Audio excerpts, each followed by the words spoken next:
ಇದೇ ವಿಷಯದ ಬಗ್ಗೆ ಇವತ್ತು ಚರ್ಚೆ ಮಾಡ್ತೀವಿ. ಹಲವು ಜನ ಗಣ್ಯ ಅತಿಥಿಗಳು ನಮ್ಮ ಜೊತೆಗಿರ್ತಾರೆ. ಇವತ್ತು ರೈತ ಮಹಿಳೆ ಭೂ ಸ್ವಾಧೀನಕ್ಕೆ ವಿರೋಧ ವ್ಯಕ್ತಪಡಿಸ್ತಾ ಇರುವ ರೈತ ಮಹಿಳೆ ಶ್ವೇತಾ ಅವರಿದ್ದಾರೆ ನಮ್ಮ ಜೊತೆ. ಕಾರ್ಯಕ್ರಮಕ್ಕೆ ಸ್ವಾಗತ ಶ್ವೇತಾ ಅವರೇ.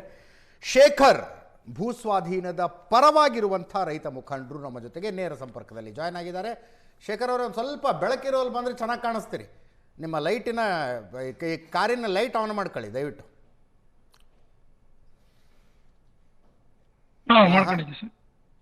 It's okay. ಸಿಗ್ನಲ್ ಚೆನ್ನಾಗಿ ಬರೋಲ್ಲ, ಒಂದು ಕಡೆ ಕಾರ್ ಸೈಡಿಗೆ ಹಾಕೊಳ್ಳಿ ಸರ್, ಮಾತಾಡೋಣ. ಮೋಹನ್ ವಿಶ್ವ ಅವರು ಬಿ ಜೆ ಪಿಯಿಂದ, ದೇವರಾಜ್ ಅವರು ಜೆ ಡಿ ಎಸ್ನಿಂದ, ನಾಗರಾಜ್ ಯಾದವ್ ಅವರು ಕಾಂಗ್ರೆಸ್ನಿಂದ ಇದ್ದಾರೆ. 3 ಜನರು ಕಾರ್ಯಕ್ರಮಕ್ಕೆ ಸ್ವಾಗತ. ಸೊ ನಾಗರಾಜ್ ಯಾದವ್ ಅವರೇ, ಮಾಡೋದೇನಾ ಇವತ್ತು ಈ ಸಲ ಬಿಡದಿ ಟೌನ್ಶಿಪ್ ಮಾಡೋದೇನಾ? ರೈತರನ್ನ ಕಾನ್ಫಿಡೆನ್ಸ್ ತಗೊಂಡು ಬೆಂಗಳೂರು ನಗರ ಸಮಸ್ಯೆಗಳಿಗೆ ಪರಿಹಾರ ಕಂಡುಕೊಂಡು ಇನ್ನೂ ಒಂದು 25, 30, 50 ವರ್ಷಗಳಿಗೆ ಬೆಂಗಳೂರು ನಗರ ಹೇಗಿರಬೇಕು, ವಿಶ್ವಮಾನ್ಯ ನಗರವಾಗಿ ಬೆಳೀತಾ ಇರತಕ್ಕಂಥ, ಅತಿ ವೇಗವಾಗಿ ಬೆಳೀತಾ ಇರತಕ್ಕ ಈ ನಗರವನ್ನು ನಾಗರಿಕರಿಗೋಸ್ಕರ, ಕನ್ನಡಿಗರಿಗೋಸ್ಕರ, ರೈತರಿಗೋಸ್ಕರ ಎಲ್ಲರೂ ಕೂಡ ಉದ್ಯೋಗಗಳನ್ನ ಸೃಷ್ಟಿ ಮಾಡೋ ದೃಷ್ಟಿಕೋನದಿಂದ ಈ ಯೋಜನೆ ಮಾಡಬೇಕು ಅಂತಕ್ಕಂಥದ್ದು ನಮ್ಮ ದೃಷ್ಟಿಕೋನ ಆಗಿರ್ತಕ್ಕಂಥದ್ದು.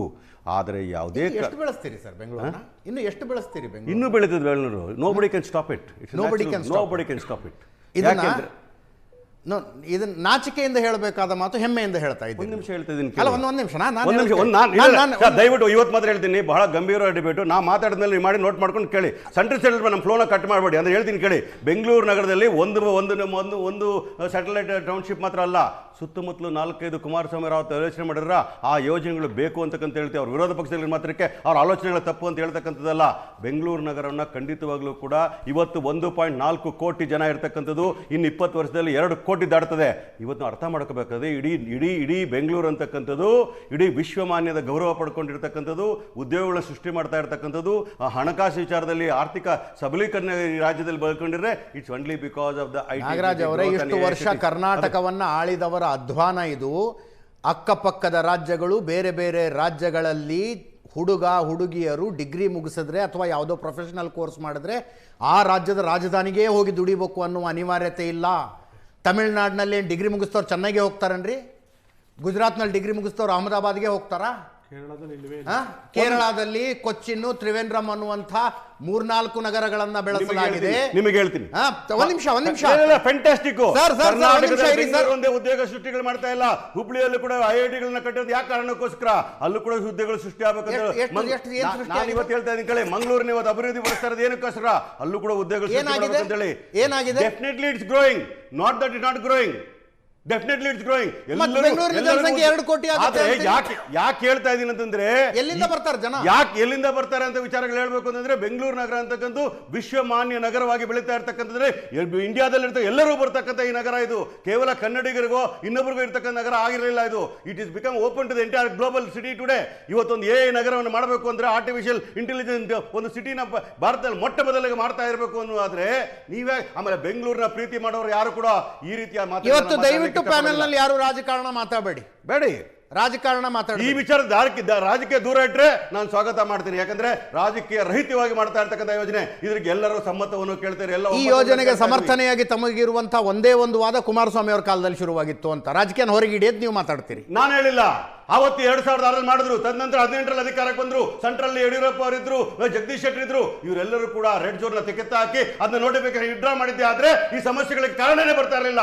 ಆದ್ರೆ ನಾವು ಹೇಳ್ತಾ ಇರ್ತೀವಿ, ಕುಮಾರಸ್ವಾಮಿ ಅವರು ಉನ್ನತವಾಗಿ ಯೋಚನೆ ಮಾಡಿದ್ರು. 5 ಟೌನ್ಶಿಪ್ ಮಾಡಬೇಕು ಅಂತ ಹೇಳಿ ನಾನು ಕ್ರೆಡಿಟ್ ಕೊಡ್ತಾ ಇದ್ದೀನಿ ಅವ್ರಿಗೆ. ನೀವು ಯಾಕಪ್ಪ ನೀವು ತಪ್ಪು? ನಾವು ಅಗೌರವ ತೋರಿಸ್ತಾ ಇದೀವಾ? ಅವ್ರು ವಿರೋಧ ಪಕ್ಷ ಮಾಡಿದ್ರು ಅಂತೇಳಿ ನಾವು ವಿರುದ್ಧ ಮಾಡ್ಲಿಕ್ಕೆ ಹೊಟ್ಟಿದೀವಾ? We appreciated the good thought what is made by him. ಆದರೆ ನೀವು ರಾಜಕಾರಣಿಗಳಿಗೋಸ್ಕರ, ರಾಜಕೀಯ ಕೆವಲಿಗೋಸ್ಕರ ಇವತ್ತು ವಿರೋಧ ಮಾಡ್ತಾ ಇರ್ತಕ್ಕಂಥ ನಾವು ವಿರೋಧ ಮಾಡೋದು. ಆದರೆ ರೈತರನ್ನ ಕಾನ್ಫಿಡೆನ್ಸ್ ತಗೊಂಡು ರೈತರಿಗೆ ಕೊಡಬೇಕಾದ ಪರಿಹಾರಗಳ ಜೊತೆಗೆ ಅದು ಒಂದು ಪರಿಹಾರ ತಗೋಬೇಕು, ಇಲ್ಲ ಡೆವಲಪ್ ಲ್ಯಾಂಡಲ್ಲಿ ಅವ್ರು ಶೇರ್ ಕೊಡಬೇಕು. ಯಾವುದೇ ಕಾರಣ ಕೂಡ ರೈತರ ಹೊಟ್ಟೆ ಮೇಲೆ ಹೊಡೆದು, ರೈತರ ಜೀವದ ಮೇಲೆ ಹೊಡೆದು ನಾವು ಕಟ್ಟುವುದಿಲ್ಲ. ಆದರೆ ರೈತರನ್ನ ಕಾನ್ಫಿಡೆನ್ಸ್ ತಗೊಳ್ತೀವಿ. ಇವತ್ತು 80% ರೈತರು ಸಮ್ಮತಿ ಕೊಟ್ಟಿರೋದ್ರಿಂದ ನಾವು ಆ ಕೆಲಸವನ್ನು ಮಾಡಲಿಕ್ಕೆ ಕೊಟ್ಟಿದ್ದೇವೆ. ಬೆಂಗಳೂರು ನಗರ ಪ್ರೀತಿ ಮಾಡೋರು, ರೈತರನ್ನ ಪ್ರೀತಿ ಮಾಡೋರು ಖಂಡಿತ ವಿರೋಧ ಮಾಡೋದಿಲ್ಲ. ವಿಚಾರ ಹೇಳ್ತೀರಿ. ಯಾರು ಬೆಂಗಳೂರಿನ ವಿರೋಧ ಮಾಡ್ತಾರೋ, ಯಾರು ಬೆಂಗಳೂರಿನ ಅಭಿವೃದ್ಧಿನ ವಿರೋಧ ಮಾಡ್ತಾರೋ, ಯಾರು ಈ ದೇಶವನ್ನ, ರಾಜ್ಯವನ್ನ ವಿರೋಧ ಮಾಡ್ತಾರೋ ಅವರು ಮಾತ್ರ ವಿರೋಧ ಮಾಡ್ಲಿಕ್ಕೆ ಸಾಧ್ಯ. ಸ್ಟೇಟ್ಮೆಂಟ್ಗಳು ಬೇಡ, ಜನರಲ್ ಸ್ಟೇಟ್ಮೆಂಟ್ಗಳು ದಯವಿಟ್ಟು. ಜನರಲ್ ಅಲ್ಲ, ಅಂಕಿಅಂಶಗಳ ಪ್ರಕಾರ ಹೇಳ್ತೀನಿ. ಒಂದು ನಿಮಿಷ ಹೇಳ್ತೀನಿ ಕೇಳಿ. ನಾಗರಾಜ್ ಯಾದವ್, ನಾನೊಂದು ಮಾತು ಹೇಳಿದೆ. ನಮ್ಮ ರಾಜ್ಯವನ್ನ ಇದುವರೆಗೂ ಆಳಿರುವ ಪ್ರತಿಯೊಬ್ಬರು ಇದನ್ನು ಫೇಲ್ ಮಾಡಿದ್ದಾರೆ. ಆ ಕಾರಣಕ್ಕಾಗಿ ಬೆಂಗಳೂರಿನ ಮೇಲೆ ಇಷ್ಟು ಒತ್ತಡ ಬೀಳ್ತಾ ಇರೋದು. ಆದ್ರೆ ಒಂದು ನ್ಯಾಪ್ ಕಟ್ಕೊಳ್ಳಿ. ತಮಿಳುನಾಡಿನಲ್ಲಿ ಒಂದು ನಿಮಿಷ ನಾಗರಾಜ್ ಯಾದವ್, ತಮಿಳುನಾಡಿನಲ್ಲಿ ಡಿಗ್ರಿ ಮುಗಿಸ್ತವ್ರು ಪ್ರೊಫೆಷನಲ್ ಕೋರ್ಸ್ ಮುಗಿಸ್ತವ್ರೆಲ್ಲ ಚೆನ್ನಾಗಿ ಹೋಗಿ ದುಡಿಬೇಕು ಅನ್ನೋ ಪರಿಸ್ಥಿತಿ ಬೇರೆ ನಗರಗಳು ಇದೆ. ಕೇಳಿಸ್ಕೊಳ್ರಿ ಒಂಚೂರು, ಕೇಳಿಸ್ಕೊಳ್ರಿ. ನೀವು ಜನಗಳಿಗೆ ಮಿಸ್ಲೀಡ್ ITI ಡಿಪ್ಲೊಮಾ ತರದ್ ಮಾಡಿದವರಿಗೆ ಹೊಸೂರಿನಲ್ಲಿ ನೌಕರಿ ಸಿಗುತ್ತೆ. ಹೌದ್ರಿ. Software industry Coimbatore. ನೀವು ಸತ್ಯ ಹೇಳ್ಬೇಕಂದ್ರೆ ಒಂದು ನಿಮಿಷ, ಹೊಸೂರು ಬಗ್ಗೆ ಮಾತಾಡ್ತಿರಲ್ಲ. ಹೊಸೂರು ಚೆನ್ನೈಯಿಂದ ಉದ್ಧಾರಕ್ಕೆ ಆಗಿಲ್ಲ, ಬೆಂಗಳೂರು ನಗರ ಅಭಿವೃದ್ಧಿ ಆಗ್ತಾ ಇರೋದಕ್ಕೆ ಬೆಂಗಳೂರಿಗೆ ಹತ್ರ ಇದೆ ಅಂತ ಬಂದಿದ್ದಾರೆ. ತಿಳ್ಕೊಳ್ಳಿ, ಬೆಂಗಳೂರಿನ ಆಕರ್ಷಣೆ ಅಷ್ಟು ದೊಡ್ಡದಾಗಿರ್ತಕ್ಕಂಥದ್ದು. ಇವತ್ತು ಅಲ್ಲಿರ್ತಕ್ಕ ಕಂಪನಿಗಳ ಮನೆಗಳೆಲ್ಲ ಬೆಂಗಳೂರಲ್ಲಿ ಮಾಡ್ಕೊಂಡಿದ್ದಾರೆ. ಇವತ್ತಿನ ನಾಗರಾಜ್ ಯಾದವ್ ಒಂಚೂರು ಕೇಳಿಸ್ಕೊಳ್ರಿ. ನೀವು ಬೇರೆ ಕೇಳಿಸ್ಕೊಳ್ರಿ ಒಂಚೂರು. ಮಿಸ್ಲೀಡ್ ಮಾಡಕ್ ಹೋಗ್ಬೇಡಿ. ಏನ್ ಮಿಸ್ಲೀಡ್ ಮಾಡಿದ್ರಿ? ಹೊಸೂರು ತಮಿಳುನಾಡಿನ ಅಭಿವೃದ್ಧಿ ಚೆನ್ನೈ ಸೆಂಟ್ರಿಕ್ ಅಭಿವೃದ್ಧಿ ಅಲ್ಲ. ಏನು? ಕೇರಳದ ಅಭಿವೃದ್ಧಿ ಟ್ರಿವೆಂಡ್ರಮ್ ಕೊಚ್ಚಿ ಸೆಂಟ್ರಿಕ್ ಅಭಿವೃದ್ಧಿ ಅಲ್ಲ. ಗುಜರಾತಿನ ಅಭಿವೃದ್ಧಿ ಅಹಮದಾಬಾದ್ ಸೆಂಟ್ರಿಕ್ ಅಭಿವೃದ್ಧಿ ಅಲ್ಲ. ಕರ್ನಾಟಕದ ಅಭಿವೃದ್ಧಿ ಒಂದು ಯಾಕೆ ಬೆಂಗಳೂರು ಸೆಂಟ್ರಿಕ್ ಆಗ್ತಾ ಇದೆ? ಕರ್ನಾಟಕದಲ್ಲಿ ಎಲ್ಲಿ ಏನು ಉದ್ಯೋಗ ಬೇಕಂದ್ರೂ ಅವ್ರು ಹುಡುಕೊಂಡು ಬೆಂಗಳೂರಿಗೆ ಬರಬೇಕು. ಇದು ಬಿಟ್ರೆ ಇನ್ನೇನು ಇಲ್ಲ. ಹಂಗಿದ್ದಾಗ ಮಾಡಬೇಡ್ರಿ. ಎಲ್ಲೂ ಇಲ್ಲ ಅಂತ ಹೇಳ್ಬೇಡಿ ನೀವು. ಎಲ್ಲೂ ಇಲ್ಲ ಅಂತ ಹೇಳ್ಬೇಡಿ ನೀವು. ಇವತ್ತು BTU ಎಲ್ಲಿದೆ? ಬೆಳಗಾಮಲ್ಲಿದೆ. ಗೊತ್ತಿದೆ ನಿಮ್ಗೆ? ಎಷ್ಟು ನೌಕರಿ ಕೇಳ್ತಾ ಇದ್ದೀನಿ ಕೇಳಿ. ಏನಂದ್ರೆ ಎಷ್ಟು ನೌಕರಿ ಕೊಡ್ತೀವಿ? ಎಷ್ಟು ನೌಕರಿ ಕೊಡಿ ಸರ್, ನಿಮ್ಗೆ ಎಷ್ಟು ಬೇಕೋ ಅಂಕಿಅಂಶಗಳು ಕೊಡ್ತೀನಿ ನಾನು. Don't try to degrade the Karnataka. Karnataka ಅಂದ್ರೆ ಬರೀ ಬೆಂಗಳೂರಲ್ಲ, 31 ಜಿಲ್ಲೆಗಳಲ್ಲೂ ಕೂಡ ಅಭಿವೃದ್ಧಿ ಮಾಡ್ಲಿಕ್ಕೆ ಕರ್ನಾಟಕದಲ್ಲಿರ್ತಕ್ಕ ಕಾಂಗ್ರೆಸ್ ಪಕ್ಷ ಇದನ್ನೇ ಮಾಡ್ಕೊಂಡು ಹೋಗಿ ವಿಚಾರ. ಈಗ ಬಿಡದಿನ ಟೌನ್ಶಿಪ್ ಮಾಡ್ತೀವಿ ಅಂತೀರಿ, ನಾಳೆ ರಾಮನಗರ ಅಂತೀರಿ, ಆಮೇಲೆ ಚನ್ನಪಟ್ಟಣ ಅಂತೀರಿ. ಇದನ್ನೇ ಮಾಡ್ಕೊಂಡು ಹೋದ್ರೆ ದೇವರಾಜ್ ಅವರೇ ಸರ್, ಈಗ ನೀವು ಹೇಳಿದಾಗ ಇದರಲ್ಲಿ ರಾಜಕೀಯ ಆಗೋದು ಬೇಡ ಅನ್ನೋದು ನಮ್ಮ ಅಭಿಲಾಷೆ ಸರ್. ಈಗ ಏಕೆಂದರೆ ಅಲ್ಲಿರ್ತಕ್ಕಂಥ ರೈತರ ಜಮೀನು ನಮ್ದಲ್ಲ ಸರ್. ಜಮೀನು ಸನ್ಮಾನ್ಯ ಕುಮಾರಸ್ವಾಮಿ ಅವ್ರ ಜಮೀನಲ್ಲ, ಸನ್ಮಾನ್ಯ ಮುಖ್ಯಮಂತ್ರಿಗಳ ಜಮೀನಲ್ಲ. ಅಲ್ಲಿರ್ತಕ್ಕಂಥದ್ದು ರೈತರ ಜಮೀನು. ಅವ್ರ ವಿಷಯದಲ್ಲಿ, ಆ ಜಮೀನಿನ ವಿಷಯದಲ್ಲಿ ನನ್ನ ಪ್ರತಿಷ್ಠೆ ಬೇಕಾಗಿಲ್ಲ. ಆ ವಿಷಯದಲ್ಲಿ ಸನ್ಮಾನ್ಯ ಮುಖ್ಯಮಂತ್ರಿಗಳ ಪ್ರತಿಷ್ಠೆ ಬೇಕಾಗಿದ್ದಿಲ್ಲ. ನಮ್ದೇನು ಸರ್ ಪ್ರತಿಷ್ಠೆ ಇದೆ ಅದರಲ್ಲಿ? ಯಾಕೆ ಪ್ರತಿಷ್ಠೆ ಇರಬೇಕು? ಅಲ್ಲಿ ಬರ್ತೀನಿ ಸರ್. ಈಗ ಕರೆಕ್ಟ್ ಸರ್.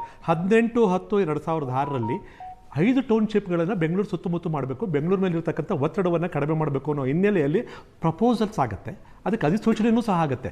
ಎಷ್ಟು? 18/10/2006. ಅದಾದ ನಂತರ ಏನಾಗುತ್ತೆ, ಅಲ್ಲಿದ್ದಂಥ ರೈತರುಗಳು ಮತ್ತು ಸ್ಥಳೀಕರೆಲ್ಲರೂ ಸಹ ಬಂದು ಮಾನ್ಯ ಮುಖ್ಯಮಂತ್ರಿಗಳಾಗಿದ್ದಂಥ ಸನ್ಮಾನ್ಯ ಕುಮಾರಸ್ವಾಮಿ ಅವ್ರನ್ನ ಭೇಟಿ ಮಾಡಿ, ದಯವಿಟ್ಟು ಇದರಿಂದಾಗಿ ನಮಗೆ ಇಷ್ಟೊಂದು ನಷ್ಟಗಳಾಗುತ್ತೆ, ನಮ್ಮ ಬದುಕು ಇಷ್ಟೊಂದು ನಾಶ ಆಗುತ್ತೆ ಅಂತಕ್ಕಂಥದ್ದನ್ನು ಮನವರಿಕೆ ಮಾಡಿಕೊಟ್ಟ ಮೇಲೆ ಆ ವಿಷಯದಲ್ಲಿ ಯಾವುದೇ ಕಾರಣಕ್ಕೂ ಮುಂದುವರಿಲಿಲ್ಲ. 5 ಟೌನ್ಶಿಪ್ಗಳು ಇವತ್ತಿನವರೆಗೂ ನಾನು ಕಂಪ್ಲೀಟ್ ಮಾಡ್ತೀನಿ ನೋಡಿ ಸರ್. ಇಲ್ಲೇನಾಗುತ್ತೆ, ಅಧಿಸೂಚನೆ ಕೇವಲ ಪ್ರಪೋಸಲ್ಸ್ಗಾಗುತ್ತೆ ಅಷ್ಟೇ ಹೊರತು ಯಾವುದೇ ಕಾರಣಕ್ಕೂ ಜಾರಿ ಆಗಲಿಲ್ಲ ಸರ್. ಇವತ್ತು ಒಂದೇ ಒಂದು ಪ್ರಶ್ನೆ ಸರ್. ಇವತ್ತು ನಾವೆಲ್ಲರಿಗೂ ಸಹ ಇವತ್ತು ರಾಜ್ಯದ ಜನತೆಗೆ ಬೇಕಾಗಿರ್ತಕ್ಕಂಥ ಪ್ರಶ್ನೆ, ಇವತ್ತು ಯಾವುದಾದ್ರು ಒಂದು ಯೋಜನೆಗೆ ಹಪ್ಪ ಅಂದಿರುವಂಥ ಯಾವ ಹಂತದಲ್ಲಿ ನಾವು ಕರಿತೀವಿ? ಪ್ರಶ್ನೆ, ಇದಕ್ಕೆ ಉತ್ತರ ಬೇಕು ಸರ್ ನಮಗೆ. ಯಾವ ಹಂತದಲ್ಲಿ ಕರಿತೀವಿ? ಆ ಯೋಜನೆ ಜನನಕ್ಕೆ ಕಾರಣ ಆಗಿದೆ ಸರ್. ಇಲ್ಲ ಸರ್, ಯಾವ ಯೋಜನೆ ಅಂದರೆ ಸರ್, ಇವಾಗ ಆ ಯೋಜನೆಯನ್ನು ಜಾರಿಗೆ ತರ್ತಕ್ಕಂತಹ ಪ್ರಾಥಮಿಕ ಅಧಿಸೂಚನೆಗೆ ನೀವು ಅಪ್ಪ ಅಮ್ಮ ಅಂತ ಕರಿತೀರಾ, ಅಂತಿಮ ಅಧಿಸೂಚನೆಗೆ ಅಪ್ಪ ಅಮ್ಮ ಅಂತ ಕರಿತೀರಾ? ಇವೆರಡೂ ಆದರೂ ಮಾತ್ರ ಅಪ್ಪ ಅಮ್ಮ ಆಗ್ಲಿಕ್ಕೆ ಸಾಧ್ಯ. ಯಾವುದು? ಪ್ರಾಥಮಿಕ ಅಧಿಸೂಚನೆ, ಅಂತಿಮ ಅಧಿಸೂಚನೆ ಆದ್ರೆ ಮಾತ್ರ ಅಪ್ಪ ಅಮ್ಮ ಆಗ್ಲಿಕ್ಕೆ ಸಾಧ್ಯ. ಇಲ್ಲದೇ ಇದ್ರೆ ಆ ಪ್ರಪೋಸಲ್ಲು ಬರೀ ಪೇಪರಲ್ಲಿ ಮಾತ್ರ ಇರುತ್ತೆ. ಇಂಥ ಪ್ರಪೋಸಲು ಲಕ್ಷ ಇವೆ ಕರ್ನಾಟಕದಲ್ಲಿ. ಲಕ್ಷ ಪ್ರಪೋಸಲ್ಸ್ ಆಗಿ ಅಧಿಸೂಚನೆ ಆಗಿ ಜಾರಿಗೆ ಬರದೇ ಇರತಕ್ಕಂಥ ಯೋಜನೆಗಳು ಕರ್ನಾಟಕ ರಾಜ್ಯದಲ್ಲಿ ಲಕ್ಷಗಟ್ಟಲೆ ಇವೆ. ಈಗ ಇರುವ ಬೆಂಗಳೂರಿನ ವ್ಯಾಪ್ತಿ ಇಷ್ಟು ಜನರನ್ನು ಕೂತ್ಕೊಂಡಿದ್ದೀನಿ. ಈಗ ಇರುವ ಬೆಂಗಳೂರಿನ ವ್ಯಾಪ್ತಿ ಇಷ್ಟು ಜನರನ್ನು ಸಹಿಸಿಕೊಳ್ಳೋದಕ್ಕಾಗೋದಿಲ್ಲ ಸರ್. ಟೌನ್ಶಿಪ್ಗಳ ನಿರ್ಮಾಣ ಆಗಬೇಕು, ಜನ ಬೆಂಗಳೂರಿನಿಂದ ಹೊರಗಡೆ ಇದ್ದು ಅಲ್ಲೇ ಕೆಲಸ ಮಾಡಿ ಅಲ್ಲೇ ಜೀವನ ಮಾಡುವಂತ ಒಂದು ವಾತಾವರಣ ನಿರ್ಮಾಣ. ನಾವು ಹೇಳ್ತಿರೋದು ಅದನ್ನೇ ಸರ್. ಈಗ ನಾವು ಈ ಯೋಜನೆಯನ್ನು 2006 ರೂಪಿಸಿದಾಗ ಬೆಂಗಳೂರಿಗೂ ಬಿಡದಿಗೂ ಬಹಳಷ್ಟು ಅಂತರ ಇತ್ತು, ವ್ಯತ್ಯಾಸಗಳು ಬಹಳಷ್ಟು ಇತ್ತು. ಸೋಲೂರಿಗೂ ಬೆಂಗಳೂರಿಗೂ ಬಹಳಷ್ಟು ಅಂತರ ಇತ್ತು, ವ್ಯತ್ಯಾಸ ಬಹಳಷ್ಟು ಇತ್ತು. ಆದರೆ ಈಗ ಈ ಟೌನ್ಶಿಪ್ಗಳು ಬೆಂಗಳೂರಿಗೆ ತೀರಾ ಸಮೀಪ ಬಂದಿದೆ. 25 ವರ್ಷದಲ್ಲಿ ಆಗಿರತಕ್ಕಂಥ ಬದಲಾವಣೆ ಬೆಂಗಳೂರಿಗೂ ಬಿಡದಿನೂ ಒಂದೇ ಆಗಿದೆ, ಸೋಲೂರು ಬೆಂಗಳೂರು ಒಂದೇ ಆಗಿದೆ. ಹೀಗಾಗಿ ಈ ಯೋಜನೆಗಳೇನಾಗುತ್ತೆ, ಅನುಷ್ಠಾನಕ್ಕೆ ತಂದಿದ್ದೇ ಆದಲ್ಲಿ ಇನ್ನೂ ಬೆಂಗಳೂರಿನ ಮೇಲೆ ಒತ್ತಡ ಜಾಸ್ತಿ ಆಗುತ್ತೋ ಹೊರತು ಕಡಿಮೆ ಆಗೋಲ್ಲ. ಇವತ್ತಿನ ದಿವಸ ಅಲ್ಲಿನ ಮೂಲ ಸೌಕರ್ಯಗಳನ್ನ ಬೆಂಗಳೂರು ಕೊಟ್ಟಿದ್ದೇ ಆದಲ್ಲಿ ರಾತ್ರಿ ಇನ್ನೂ ಒತ್ತಡ ಜಾಸ್ತಿ ಆಗುತ್ತೆ. ಒಂದು ಕಡೆ ಇದನ್ನು ಇಟ್ಕೊಳ್ಳೋಣ ಸರ್. ಈಗ ಈ ಯೋಜನೆ ವಿಷಯದಲ್ಲಿ ನಾವು ಬರೋಣ. ಯಾವುದೇ ಕಾರಣಕ್ಕೂ ಸನ್ಮಾನ್ಯ ಕುಮಾರಸ್ವಾಮಿ ಅವರು ಮುಖ್ಯಮಂತ್ರಿ ಆಗಿದ್ದಂಥ ಅವಧಿಯಲ್ಲಿ, ಎರಡೂ ಅವಧಿಯಲ್ಲೂ ಸಹ ಪ್ರಾಥಮಿಕ ಅಧಿಸೂಚನೆಯೇ ಆಗಿರಲಿ, ಅಂತಿಮ ಅಧಿಸೂಚನೆ ಆಗಲಿ ಈ ಯೋಜನೆಗೆ ಸಂಬಂಧಪಟ್ಟಾಗ ಆಗಿರಲಿಲ್ಲ. ಇದಿತ್ತು ಅಂತ ತೋರಿಸಲಿ, ಬೇಕಾದ್ರೆ ನಾನು ಬೇರೆ ಬೇಕಾದ್ರೆ ಹೇಳ್ತೀನಿ. ಸೊ ಅಧಿಸೂಚನೆ ಆಗಿದ್ದು, ಪ್ರಾಥಮಿಕ ಅಧಿಸೂಚನೆ ಆಗಿದ್ದು ಕಳೆದ ವರ್ಷ ಮಾರ್ಚಲ್ಲಿ 25, 2025 ಆಗಿರೋದು. ಅಂತಿಮ ನಾನು ಕಂಪ್ಲೀಟ್ ಮಾತಾಡ್ತಿಲ್ಲ. ಅಲ್ಲಿವರೆಗೂ ಬರ್ತೀನಿ ಕುತ್ಕೊಂಡು ದಯವಿಟ್ಟು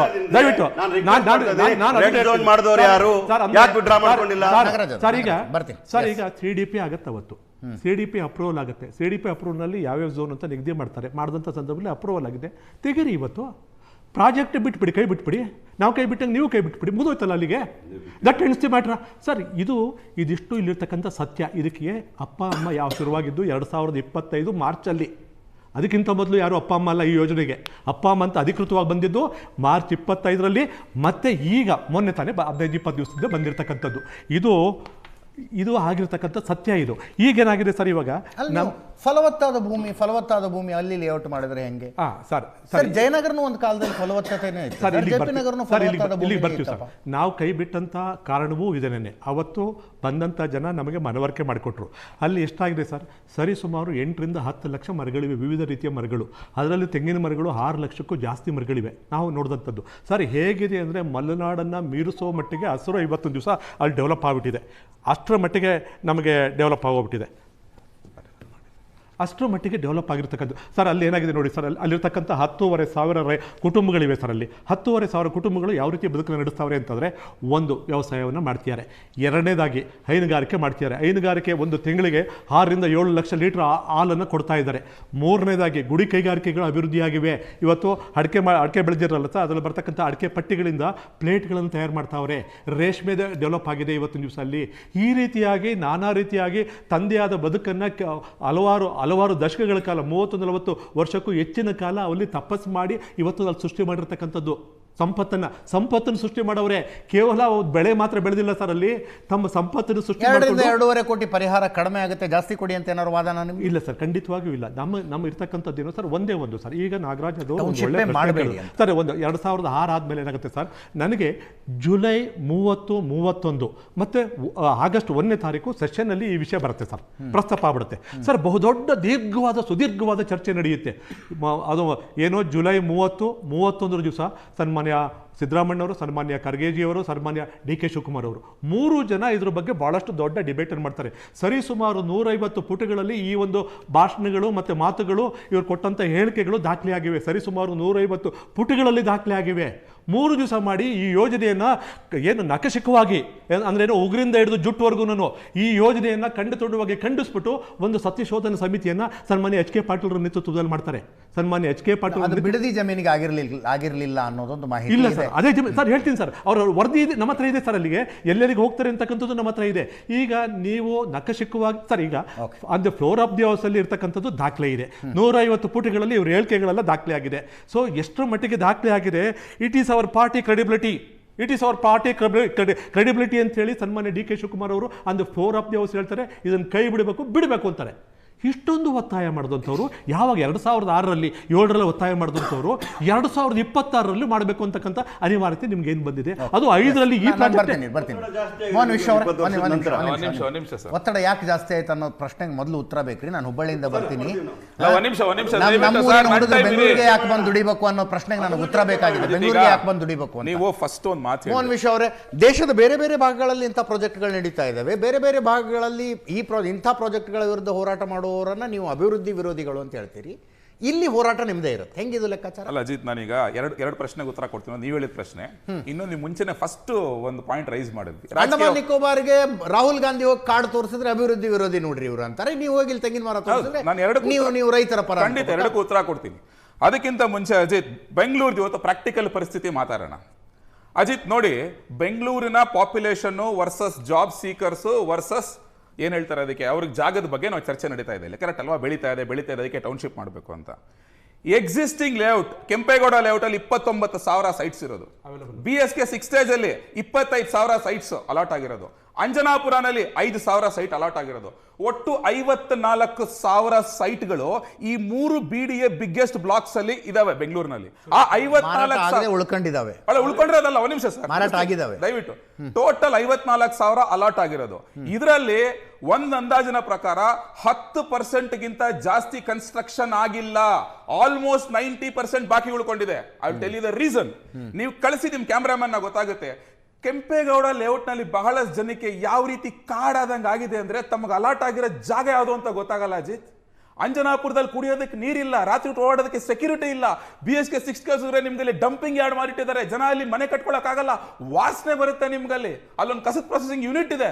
ಮತ್ತೆ ತಿರ್ಗಾ ಒಂದು ರಿಂಗ್ ರೋಡ್ ಎಲ್ಲ ದೊಡ್ಡ ಬಾರ್ ಅಂಡ್ ರೆಸ್ಟೋರೆಂಟ್ಗಳು ಓಪನ್ ಮಾಡಿದಾವೆ. ಇವತ್ತು ಜನಗಳು ಮನೆ ಕಟ್ಕೊಳಕ್ ಆಗ್ತಾ ಇಲ್ಲ. ಈ ನಡುವೆ ಬ್ರೋಕರ್ಸ್ ಏನ್ ಮಾಡ್ತಾರೆ ಅಂತ ಹೇಳಿದ್ರೆ, ಈ ಮೂರು ಜಾಗಲಿರುವಂತ ಮೆಜಾರಿಟಿ ಸೈಟ್ಸ್ ಇನ್ವೆಸ್ಟ್ಮೆಂಟ್ ಸೈಟ್ಸ್, ಅಂದ್ರೆ ಸೆಕೆಂಡ್ ಸೈಟ್ಸ್, ಅವ್ರದ್ದು ಆಲ್ರೆಡಿ ಮನೆಗಳು ಬೇರೆ ಕಡೆ ಇದಾವೆ, ಅವ್ರಿಗೆ ಹೋಗಿ ಮನೆ ಕಟ್ಕೊಂಡಿರೋದಕ್ಕೆ ಆಗೋದಿಲ್ಲ. ಬೇರೆ ಸೇಲ್ ಮಾಡಕ್ಕೆ ಅಂತ ಬ್ರೋಕರ್ಗಳು ಬರ್ತಾರೆ, ಬಾಯ್ ಬಂದ ರೇಟ್ ಹೇಳ್ತಾರೆ, ಬೈಯರ್ ಹತ್ರ ಹೋಗ್ತಾರೆ, ಕೊಡ್ಸ್ಬೇಡಿ ಅಂತ ಹೇಳ್ತಾರೆ. ಇದರಿಂದ ಏನಾಗ್ತದೆ ನಿಮ್ಮ ಪಾಯಿಂಟ್, ಈಗಾಗಲೇ ಇರುವ ಸೈಟ್ಗಳಲ್ಲಿ ಮೊದಲು ಮನೆಗಳಾಗಲಿ. ಎಕ್ಸಾಕ್ಟ್ಲಿ.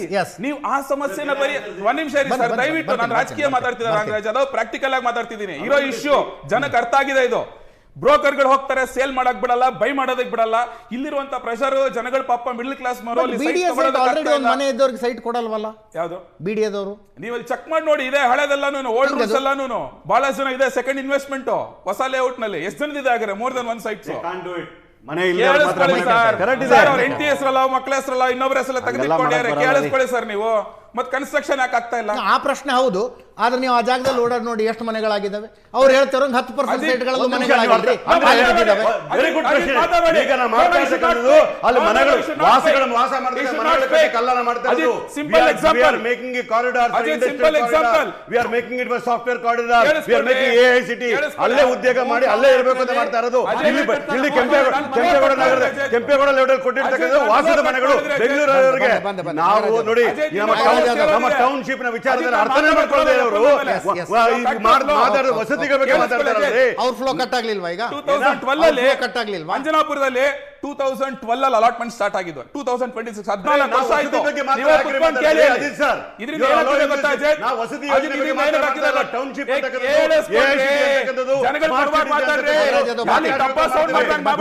ಗಿಫ್ಟ್ ಸಿಟಿ ಮಾಡಿದಾಗ ಸ್ಪೆಷಲ್ ಇನ್ವೆಸ್ಟ್ಮೆಂಟ್ ರೀಜನ್ ಮಾಡಿದಾಗ ಅರ್ಥ ಆಗಿಲ್ಲ. ಅವ್ರು ರೈತರ ಜನ ತಗೊಂಡಿಲ್ಲ. ಅದು ಬೆಂಗಳೂರು ಪಕ್ಕದಲ್ಲೇ ಯಾಕೆ ಆಗ್ಬೇಕು?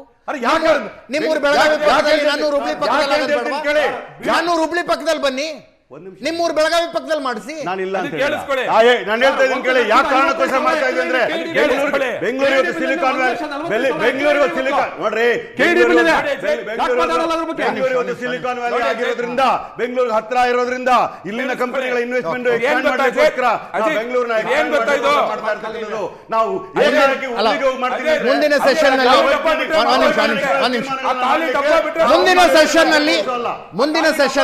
ಸರ್ ಒಂದ್ ನಿಮಿಷ ಮುಂದಿನ ಸೆಷನ್ ನಲ್ಲಿ ಒಂದು ಶ್ವೇತಪತ್ರ ಹೊರಡಿಸಿ, ಈಗಾಗಲೇ ಅಕ್ವೈರ್ ಮಾಡಿಕೊಂಡಿರುವ ಲ್ಯಾಂಡ್ ಸರ್ಕಾರದ ಹತ್ರ ಎಷ್ಟಿದೆ, ಅಕ್ವೈರ್ ಮಾಡಿಕೊಂಡು ಯಾವುದಕ್ಕೂ ಬಳಸಿಲ್ಲ ಅನ್ನುವಂತ ಲ್ಯಾಂಡ್ ಸರ್ಕಾರದ ಹತ್ರ ಎಷ್ಟಿದೆ ಈಗಾಗಲೇ. ಒಂದ್ ನಿಮಿಷ ನಾಗರಾಜ್ ಯಾದವ್, ಈಗಾಗಲೇ ಲೇಔಟ್ಗಳನ್ನ ಮಾಡಿ ಸೈಟ್ಗಳನ್ನ ಮಾಡಿ ಹಂಚಿಕೆ ಮಾಡಿದಿರಲ್ಲ, ಆ ಸೈಟ್ಗಳ ಪೈಕಿ ಎಷ್ಟು ಜನ ಮನೆ ಕಟ್ಟಿಸ್ಕೊಂಡಿದ್ದಾರೆ, ಎಷ್ಟು ಜನ ಖಾಲಿ ಇದಾವೆ? ಅಜಿತ್ ಫರ್ದರ್ ನೀವು ತಿರ್ಗಾ ಈ ಕಡೆ ಹೋಗಿ, ಜಿಗಣಿ ಕಡೆ ಹೋಗಿ, ಸೂರ್ಯ ಸಿಟಿ ಆಗ್ಬೋದು, ಜಿಗಣಿ ಆಗ್ಬೋದು, ಎಲೆಕ್ಟ್ರಾನಿಕ್ ಸಿಟಿ ಮುಂದೆ ಆಗ್ಬೋದು,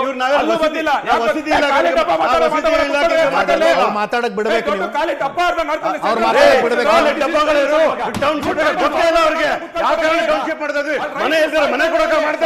ಇಬ್ಬರು ರೈತರು ನಮ್ಮ ಜೊತೆಗಿದ್ದಾರೆ.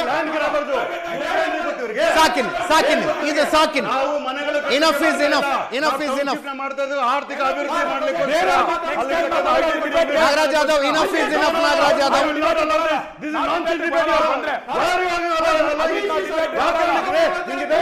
ಸೇರ್ಕೊಳ್ಳಿ ನೀವು, ಬಿಜೆಪಿ ಸೇರ್ಕೊಂಡು ಮಾತಾಡಿ. ಏನ್ ತಿಳ್ಕೊಂಡಿದ್ದೀರಿ ನೀವು? ಬಂದಿಲ್ಲ ಅವರು ವಸತಿಗೋಸ್ಕರ ಟೌನ್ಶಿಪ್ ಮಾಡ್ತಾ ಇಲ್ಲ. ನಾವು AICT ಮಾಡಬೇಕು, ನಿಮ್ ಹುಬ್ಳಿ ಪಕ್ಕದಲ್ಲಿ ಮಾಡ್ಬೇಕಾದ್ರೆ ಅಲ್ಲಿರೋ ಹುಬ್ಳಿ ಪ್ರಹ್ಲಾದ್ ಜೋಶಿ ಮಾತಾಡ್ಲಿಕ್ಕೆ ಕೇಳಿ ಕೇಂದ್ರ ಸರ್ಕಾರದಲ್ಲಿ ಹೇಳಿ ಅವ್ರಿಗೆ. ನಮಗೆಲ್ಲ ಹೇಳೋದು ನಾವು ಯಾವತ್ತು ಮಾಡಬೇಕು ಖಂಡಿತವಾಗ್ಲೂ ಮಾಡ್ತೀವಿ. ಬೆಳಗಾಮಲ್ಲೂ ಮಾಡ್ತೀವಿ, ಹುಬ್ಳಿಯಲ್ಲೂ ಮಾಡ್ತೀವಿ. ಆದ್ರೆ